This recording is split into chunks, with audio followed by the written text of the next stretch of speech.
Now let's take a look at the question. Inspiration occurs when the pressure within the lungs is dash. The options are less than the atmospheric pressure, greater than the atmospheric pressure, equal to the atmospheric pressure, and option D, none of the above. So what is inspiration?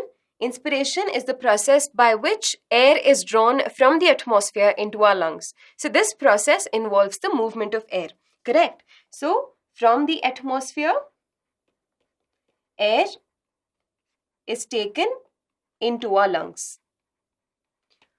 Air will spontaneously move from a region where the pressure is greater to a region where the pressure is less. Okay, so now that during inspiration air is moving from the atmosphere into our lungs, it would mean that the pressure of air in the atmosphere will be greater than the pressure of air in our lungs.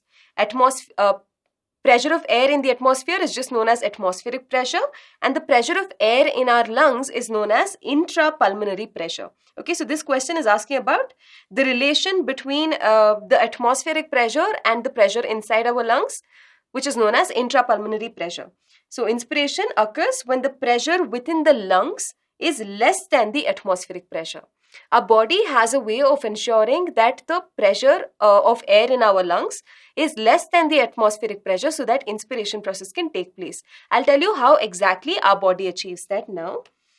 So inspiration, like I mentioned, it is a process in which air is drawn into our lungs. During this inspiration process, there are some muscles involved. Okay, one such muscle is the diaphragm. I'm sure you already know about the diaphragm. Diaphragm is a dome-shaped muscle which is present in our body cavity. It separates the thoracic cavity from the abdominal cavity. You can see in this illustration, the diaphragm is represented in red color. Okay, so like I mentioned, the diaphragm is a muscle, so it can contract and relax. During inspiration, the dome-shaped relaxed diaphragm muscle will contract. Okay, so during inspiration, this muscle will undergo contraction. When this muscle contracts, it will become somewhat flat. Okay, so when it's relaxed, it's like this, and when it contracts, it becomes flat. So the diaphragm becoming flat will increase the volume of the thoracic cavity, which is our chest cavity. Okay, so during inspiration, the diaphragm will become flat by contracting, which will result in the increase in the volume of the thoracic cavity. When there is an increase in the volume of a thoracic cavity, it will reflect in the volume of our lungs as well. So as the volume of thoracic cavity increases, the intrapulmonary volume also will increase.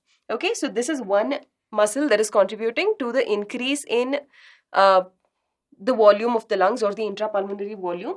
Another set of muscles is the external intercostal muscles. Intercostal muscles are muscles that are present in between our ribs. So these external intercostal muscles, they also undergo contraction. So these are present in between the ribs. When these muscles contract, they will pull the rib cage upwards and outwards. Okay, so contraction of these muscles will help the chest to expand.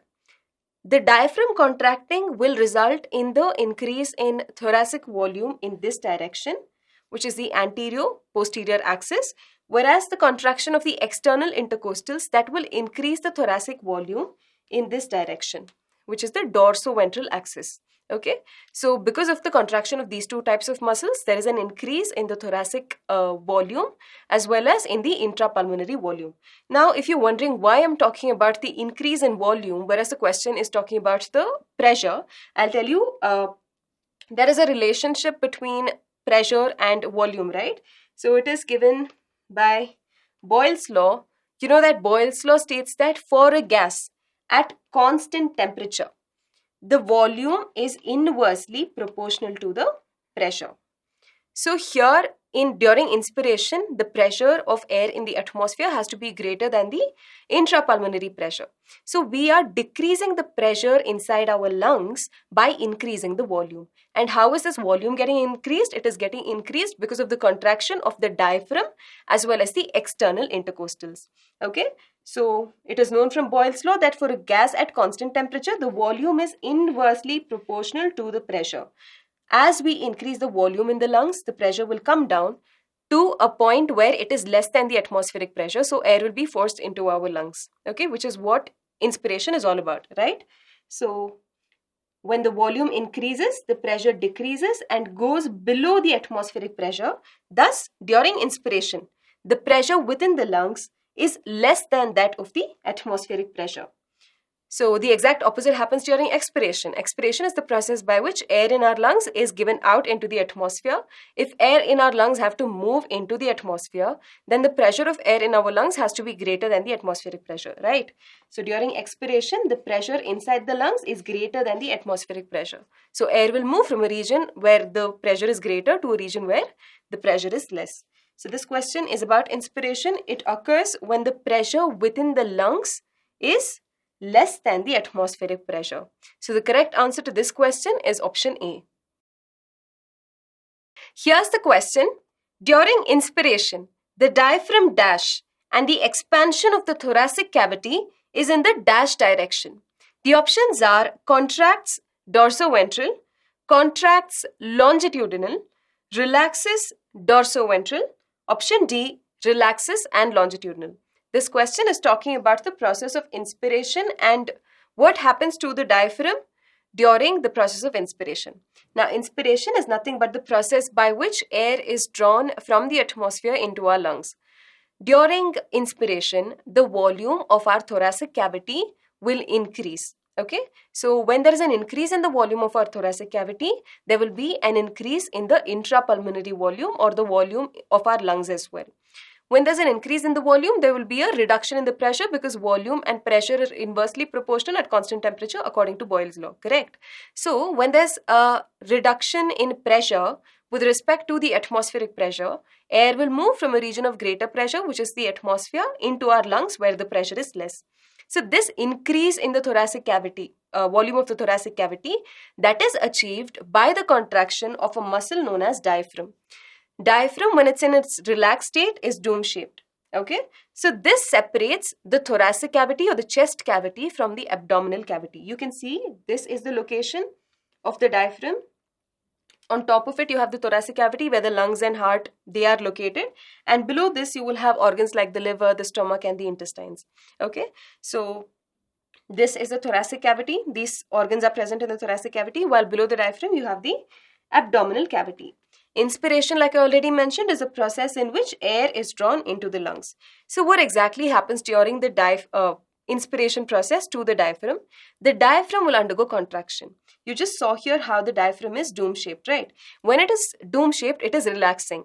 When this dome-shaped muscle diaphragm undergoes contraction, it will become flat. Okay, so it is pulled down. So it's like this, and then when it contracts, it will become flat. So when this becomes flat, there is extra area here, right? So there will be an increase in the volume of the thoracic cavity, and thereby there will be an increase in the intrapulmonary volume as well, which will cause a reduction in pressure. So during inspiration, the diaphragm will contract during inspiration, because of which it will get pulled down and the thoracic cavity expands in the longitudinal direction. Okay, so this is known as the longitudinal direction or the anterior-posterior direction or axis. This is our anterior end. The head region, the top part of our body is the anterior region, and the lower part is the posterior region. So therefore, since the increase in volume is happening in this direction, it can be said to be longitudinal or anterior-posterior direction. So within the lungs, due to this increase in volume, the pressure will decrease. Okay, so because there's a decrease in pressure, air will enter into the lungs. Within the lungs, due to increase in volume, there will be a decrease in pressure, which is what causes the air to enter. While breathing out, which is expiration, the opposite will take place. The flat diaphragm, which was there during inspiration, it will relax again. When it relaxes, it goes back to becoming dome-shaped, which will result in the decrease in volume of the thoracic cavity. So this decrease again will happen in the longitudinal direction or in the anterior-posterior axis. In this question, we were asked during inspiration what happens to the diaphragm. The diaphragm obviously will contract. And this contraction will expand the thoracic cavity. There's an increase in the volume of the thoracic cavity. In what direction? It happens in the longitudinal or the anterior-posterior axis. So the correct answer to this question is option B. Now let's take a look at the question. During inspiration, the external intercostal muscles dash and the ribs move dash. The options are relax, upwards and outwards, contract, upwards and outwards, relax, downwards and inwards. Option D, contract, downwards and inwards.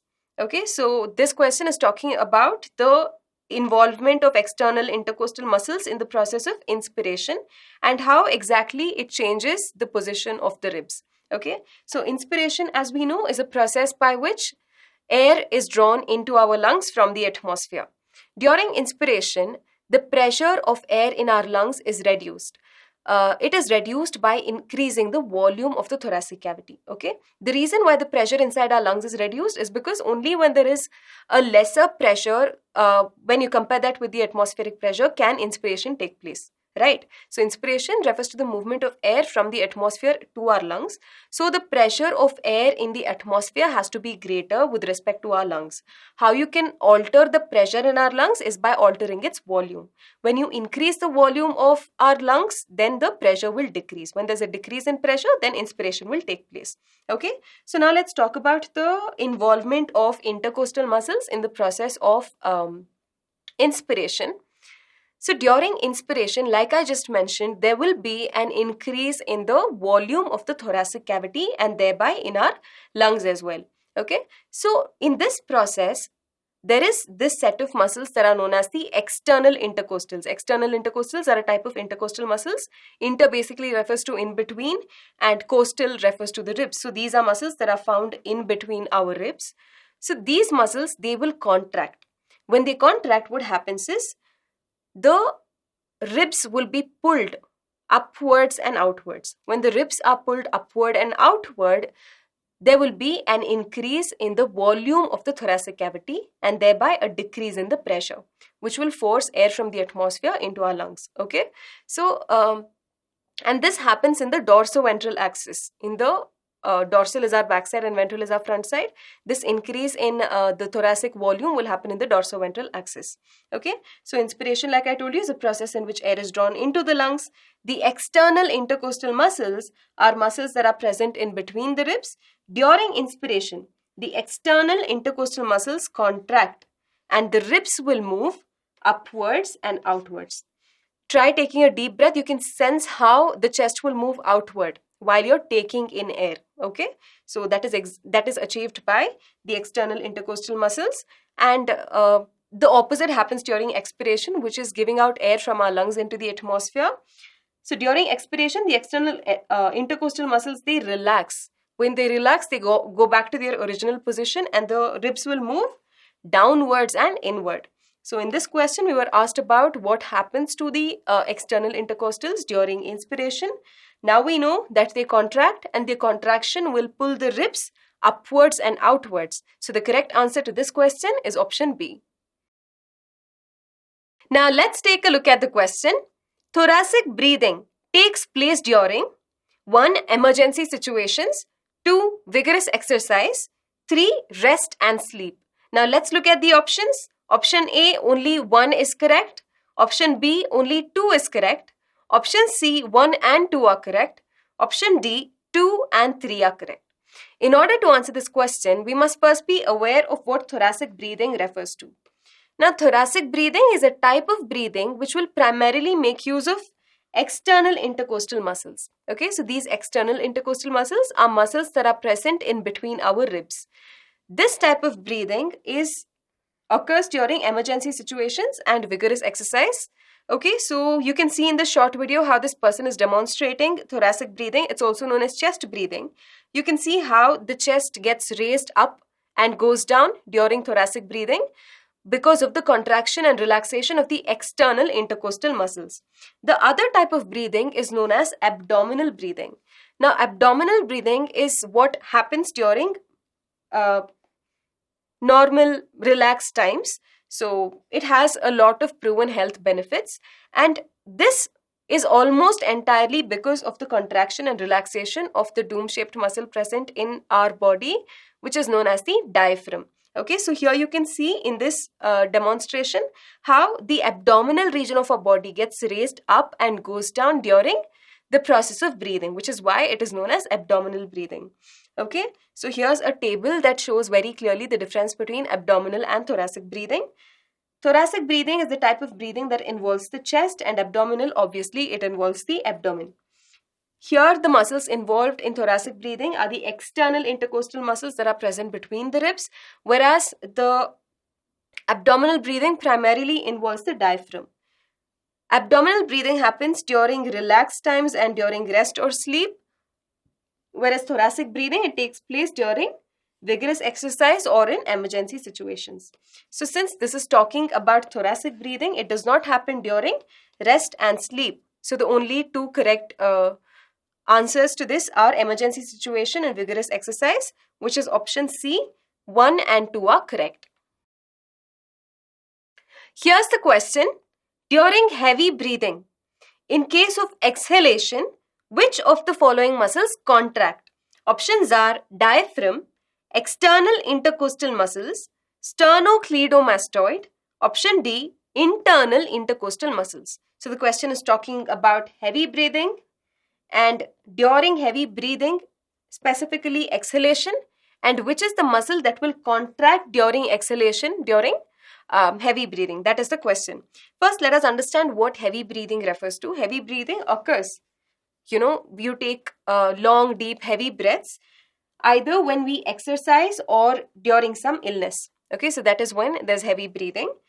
During heavy breathing, more muscles are required than during quiet, relaxed breathing. Okay, so it's obvious, right? During heavy breathing, there will be a requirement of more muscles than during normal breathing. This question is talking about exhalation specifically during heavy breathing. So exhalation of heavy breathing will make use of internal intercostal muscles. Internal intercostal muscles are present between our ribs, and they also contract during exhalation during heavy breathing. So the other options we had in this question was diaphragm.